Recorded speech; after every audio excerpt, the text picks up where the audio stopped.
Hello friends, welcome to my channel learn bachelor of education.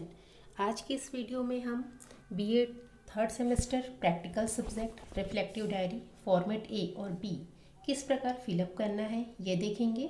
तो बने रहिए आप हमारे इस चैनल के साथ। सबसे पहले हम ये देखते हैं कि रिफ्लेक्टिव डायरी क्या होती है, इस डायरी को कब फिलअप करना होता है और इससे हमारे टीचिंग में क्या डेवलपमेंट होता है। तो फर्स्ट मैं ये बताना चाहूँगी कि जो हम लेसन प्लान बनाते हैं उसी लेसन प्लान के रिफ्लेक्शन को हम रिफ्लेक्टिव डायरी में लिखते हैं। लेसन प्लान आपका प्री प्लान होता है, उसमें हम नेक्स्ट डे किस टॉपिक को कौन से मेथड से, कौन सी टेक्निक से और कौन सी मटेरियल यूज़ व कितने टाइम में पढ़ाएंगे ये मेंशन रहता है। जबकि रिफ्लेक्टिव डायरी में हम प्रतिदिन जो हमने टीचिंग एक्सपीरियंस लिया, इंटर्नशिप में जो सीखा सिखाया, कुछ नया किया, अपने टीचिंग में सुधार किया, उसको एक डायरी जिसे रिफ्लेक्टिव डायरी कहते हैं, यह फॉर्मेट ए होता है जिसे आपको डायरी में फिल करना होता है। टीचिंग करने के बाद टीचिंग लर्निंग प्रोसेस के अंतर्गत हमने जो भी स्टूडेंट को सिखाया सीखा, हमने जो एक्सपीरियंस लिया, अपने टीचिंग में क्या डेवलपमेंट किया, उन सभी बातों को हम रिफ्लेक्टिव डायरी में फिल करते हैं। तो फिर देखिए इधर, यह रिफ्लेक्टिव डायरी सभी स्टूडेंट की अलग अलग होती है। ठीक है, यह रिफ्लेक्टिव डायरी सभी स्टूडेंट की अलग अलग होती है। मीन्स जो मैटर हम डायरी में लिखेंगे वो अलग अलग रहेंगे। हर स्टूडेंट का रिफ्लेक्टिव डायरी अलग अलग होता है क्योंकि जो भी स्टूडेंट्स होते हैं हर किसी का पढ़ाने का तरीका, उसका मेथड, उसका एक्सपीरियंस, ये सभी चीज़ें अलग अलग होती है। तो रिफ्लेक्टिव डायरी में हम अपना एक्सपीरियंस लिखते हैं और यह डायरी जो है लेसन प्लान के अकॉर्डिंग लिखा जाता है। मीन्स जो लेसन प्लान हम जिस दिन पढ़ाएंगे उस दिन उस टॉपिक का ही रिफ्लेक्टिव डायरी में लिखेंगे। तो हम देखते हैं आगे, जो फॉर्मेट ए जो हमें डायरी में फिल करना होता है उसको कैसे फिल करेंगे और उसे कैसे लिखेंगे। ये जो दिख रहा है टीचिंग रिफ्लेक्टिव लॉग फॉर्मेट, ठीक है, ये daily reflective diary for student, ये आपको डेली फिल करना होता है। इसके बाद देखिए इस फॉर्मेट में हमको क्या क्या चीज़ों को भरना है या फिल करना है। तो सबसे पहले आपका नेम ऑफ ट्रेनी में आप ट्रेनी कहलाएंगे। ठीक है, तो यहाँ पर आपका नाम आएगा। इसके बाद देखिए डेट, जिस दिन आप पढ़ाए, अपने क्लास में टीच किया, उस दिन का डेट, कौन सी क्लास को पढ़ाए, कौन सा पीरियड चल रहा था, ठीक है, और वो टाइमिंग कितना था। देन अगला हम देखते हैं तो आपने जिस क्लास में पढ़ाया वहाँ पे कौन सा सब्जेक्ट लिया, उस सब्जेक्ट का नाम, और जिस स्कूल में आपका इंटर्नशिप प्रोग्राम रखा है उस स्कूल का नाम यहाँ पर आपको फिलअप करना पड़ेगा। इसके बाद देखिए जो रिफ्लेक्टिव डायरी है उसमें किन किन टॉपिक्स के बारे में चर्चा की गई है। तो सबसे पहले है ऑब्जेक्टिव।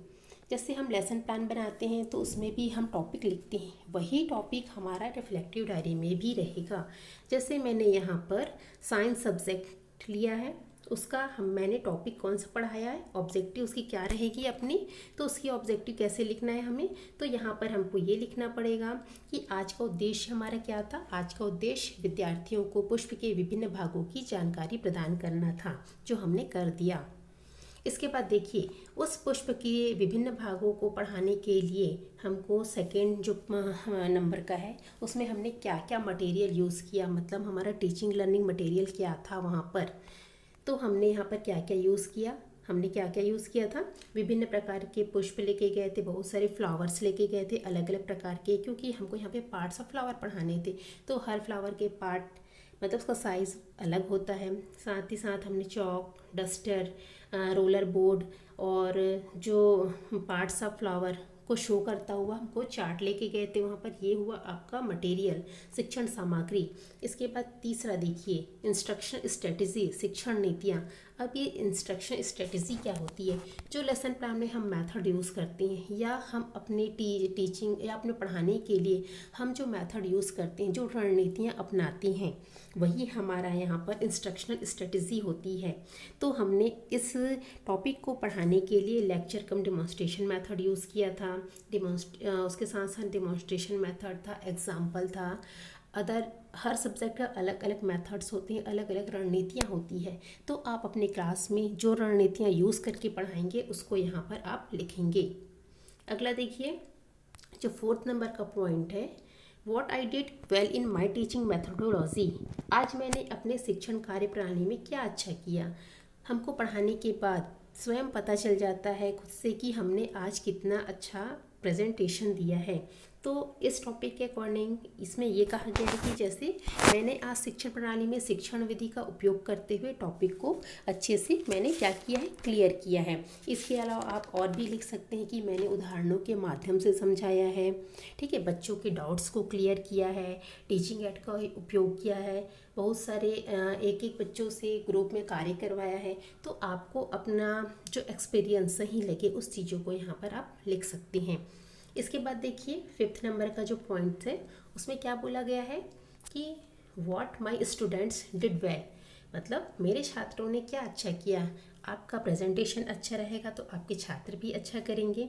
तो जैसे क्लास में अगर आपके छात्र अनुशासन के साथ बैठे, डिसिप्लिन में बैठे, हल्ला नहीं कर रहे हैं, तो इस चीज़ इसको लिख सकते हैं कि क्लास में अनुशासन बनाए रखा।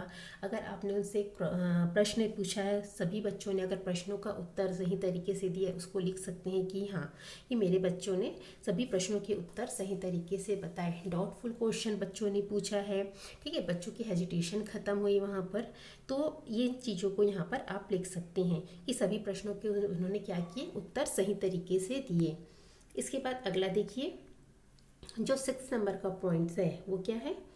6th नंबर का point, what I didn't do so well, मैंने आज क्या अच्छा नहीं किया। हर व्यक्ति क्या है, परफेक्ट नहीं होता है, कुछ ना कुछ कमियां जरूर नहीं हो जाती है। तो हमको उन्हीं कमियों को दूर करके एक नया प्लान बनाना होता है। तब हमको पता चल जाता है कि हमने जो टीचिंग किया उसमें हमारी कुछ कमी होगी। तो ये कमी हमको बच्चों के फीडबैक से भी मिल सकती है या हमको स्वयं पता भी चल जाता है। तो जैसे मैंने आज मान लो मैंने पुष्प के विभिन्न भागों को पढ़ाया, हो सकता है कि मैंने आज के डेट पर जो है ब्लैक बोर्ड पर डायग्राम नहीं बनाया है। मान लो सभी बच्चों को हम जो पढ़ा रहे हैं वो चीज़ क्लियर नहीं हो रही है, तो हम ये बोल सकते हैं कि जो हमने टीचिंग मेथड यूज़ किया है वो सही नहीं है, ठीक है, हमने सही तरीके से एक्सप्लेन नहीं किया होगा। या फिर हमको यहाँ पर ये भी बोला जा सकता है कि what is lacking in my teaching या एक्टिविटी, मेरी टीचिंग में क्या कमी थी। तो हमको क्या करना है, हमको उस कमी को दूर करके नए सिरे से फिर पढ़ाना है। नेक्स्ट देखिए 7th नंबर का है, जो पॉइंट्स क्या है, मेरे छात्रों ने क्या अच्छा नहीं किया, ठीक है।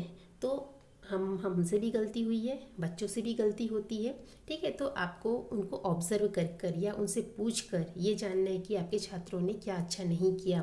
तो अगर आपने बच्चों को एक दिन पहले अगर होमवर्क दिया है तो बच्चे अगर होमवर्क करके नहीं लाते हैं तो ये इनकी क्या होती है, कमी हो गई।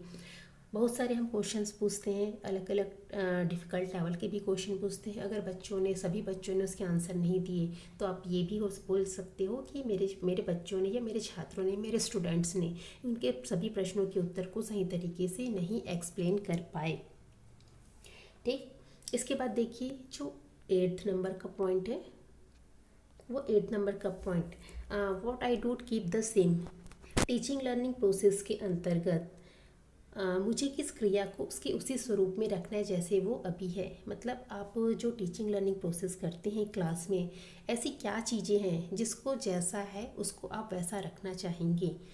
तो एक टीचर का एक क्वालिटी होती है, सभी बच्चों के साथ क्या करना, समान व्यवहार रखने की क्रिया करना या समान व्यवहार रखना। तो हम भी यही चाहेंगे और आपसे भी यही उम्मीद रखते हैं कि आप सभी बच्चों को समान व्यवहार के साथ उनको पढ़ाएं। ईमानदारी के साथ पढ़ाने की क्रिया, हमको अपने टीचिंग में हमेशा ईमानदारी के साथ बच्चों को पढ़ाना चाहिए, ठीक है। साथ ही साथ हमको जब भी हम क्लास पे जाए तो हमको एक लेसन प्लान प्रिपेयर करके ही जाना चाहिए। बच्चों को पढ़ाने के पश्चात उनका फीडबैक लेना चाहिए और पूरी क्लासेस होने के बाद एक बार जिस टॉपिक को आप पढ़ाओगे उसका रिपीटेशन होना ज़्यादा ज़रूरी है। अगला देखिए 9th नंबर का पॉइंट है, जो टीचिंग लर्निंग प्रोसेस है उसमें ऐसी क्या चीज़ें हैं जो आप उसको चेंज करना चाहेंगे। या फिर ऐसा कहा जा सकता है कि हमारे जो जिस दिन हमने पढ़ाया है, ठीक है, तो हमारे टीचिंग में किस तरह की बदलाव की आवश्यकता हो सकती है, व्हाट आई वुड चेंज, मुझे किस तरह की अपनी टीचिंग को चेंज करना चाहिए जिससे मैं क्या कर सकूं, अपनी टीचिंग को और इफ़ेक्टिव बना सकूं। तो हम क्या कर सकते हैं, जैसे मैंने विज्ञान का सब्जेक्ट लिया था, ठीक है, उसमें मैंने पार्ट्स ऑफ फ्लावर पढ़ाया है। तो हम ये बोल सकते हैं कई बच्चों को उसमें इंटरेस्ट रहता है, कई बच्चों को नहीं रहता है। तो हम यहाँ पर हम क्या कर बोल सकते हैं, हमको टीचिंग को और इफेक्टिव बनाना है तो सबसे पहले बच्चों को साइंस के लिए इंटरेस्ट जगाना होगा। तो हम ये कह सकते हैं कि विद्यार्थियों को विज्ञान विषय में रुचि बढ़ाने तो उन्हें प्रोत्साहित करना चाहिए, इनकरेज करते रहना चाहिए। उनको नई नई विधि, जो टेक्निक होती है, मेथड्स होते हैं, उनके बारे में जानकारी प्रदान करते रहना चाहिए, ठीक है। नए नए ज्ञान, जो नॉलेज है, टेक्नोलॉजी है, उसके बारे में बच्चों को बताते रहना चाहिए। ये तो हुआ मेरा एक्सपीरियंस। यहाँ पर आपको सभी टॉप पॉइंट्स पे आपको अपना एक्सपीरियंस लिखना है। इसके बाद देखिए जो 10th नंबर का पॉइंट है कि what did I learn about teaching today. तो जो आज के जो शैक्षणिक अनुभव या टीचिंग एक्सपीरियंस था, उसमें मैंने क्या सीखा या आपने क्या सीखा। हमको हर दिन नया कुछ ना कुछ सीखना चाहिए अपने पुराने एक्सपीरियंस के आधार पर। तो विद्यार्थियों को, जैसे मैंने आज अनुभव किया, जैसे विद्यार्थी जो हमारे स्टूडेंट है उसको साइंस की जो नई नई वोकैबुलरी होती है उससे उनको जानकारी देना चाहिए। उसके जो हेजिटेशन है, ठीक है, उसका हिचकिचाहट है, उसका शर्मीलापन है, उसको दूर करना चाहिए। उसको हमेशा न्यू टेक्नोलॉजी के बारे में बताना चाहिए। उनके द्वारा उनमें जो प्रॉब्लम्स आती है उसको कैसे सॉल्व किया जाए, इस योग्य बनाना चाहिए। ये सब क्या है, एक शिक्षक की जिम्मेदारी होती है जिसको हमें सही तरीके से निभाते रहना चाहिए। और यह भी हमने एक्सपीरियंस किया कि टीचर्स क्या होता है, एक निर्देशन करता, गाइडेंस का काम करता है, ठीक है, जो विद्यार्थियों को या स्टूडेंट को सही मार्गदर्शन देता है। तो इतना जो मैंने पॉइंट 1 से स्टार्ट करके पॉइंट कहाँ तक बताया, 10 तक बताया है, ये आपको फॉर्मेट ए में भरना है। यहाँ पर आपको सिग्नेचर, जो आपके जो सुपरवियर होंगे, मेंटर होंगे, उनका साइन होगा, और यहाँ पर सिग्नेचर ऑफ प्यूपल टीचर, यहाँ पर आपका साइन होगा।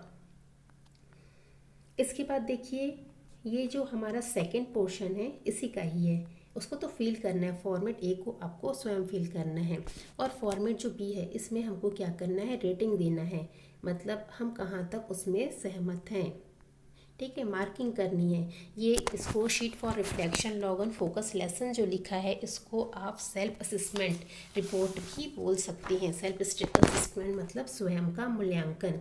और स्वयं का मूल्यांकन आपको क्या करना है, जो स्टूडेंट्स का रिफ्लेक्शन आएगा, आपके द्वारा पूछे गए प्रश्नों का जो रिफ्लेक्शन होगा, फिर जो फीडबैक मिलेगा, उसके अकॉर्डिंग आपको इस चीज़ों को फिल करना है। यहाँ पर नेम ऑफ ट्रेनी, आपका नाम रहेगा, ड्यूरेशन कितने टाइम का है, कौन सी क्लास है, कौन सा सेक्शन है, ठीक है, और लेसन ऑफ टीचिंग, उस लेसन का जिसने आपने पढ़ाया है उसकी यहाँ पर मार्किंग रहेगी। उसके लिए स्टूडेंट के द्वारा जो रिस्पॉन्स आएगा उसके कुछ क्राइटेरिया बनाए गए हैं।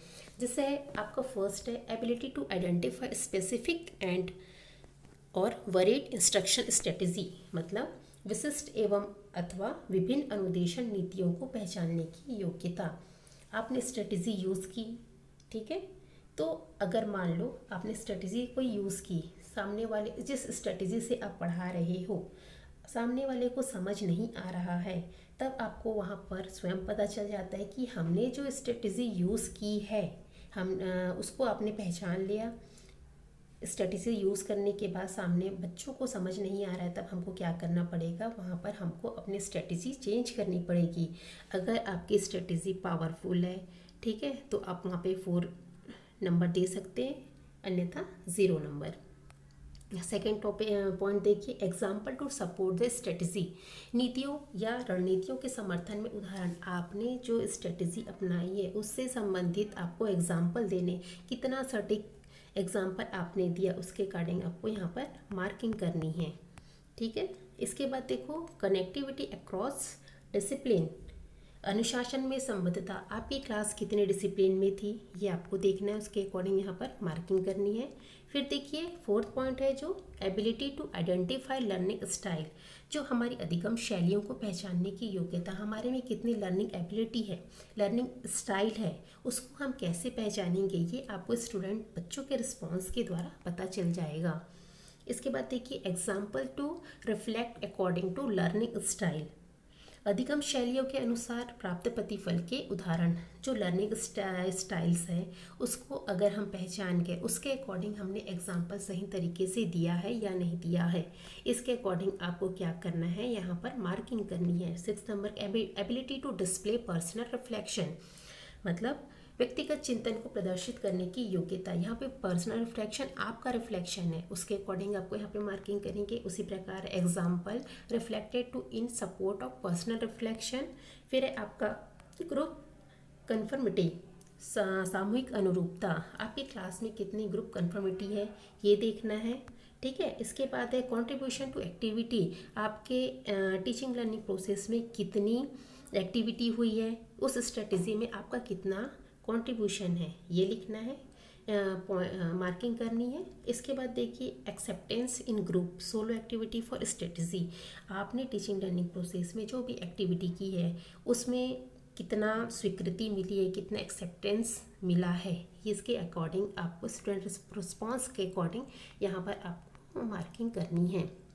फिर देखिए एनी रिमार्क में है, आपके द्वारा भी रिमार्क दिया जा सकता है, मेंटर के द्वारा भी यहाँ पर रिमार्क लिखा जाता है, यहाँ पे मेंटर का सिग्नेचर रहेगा, यहाँ पर ट्रेनिंग सिग्नेचर रहेंगे।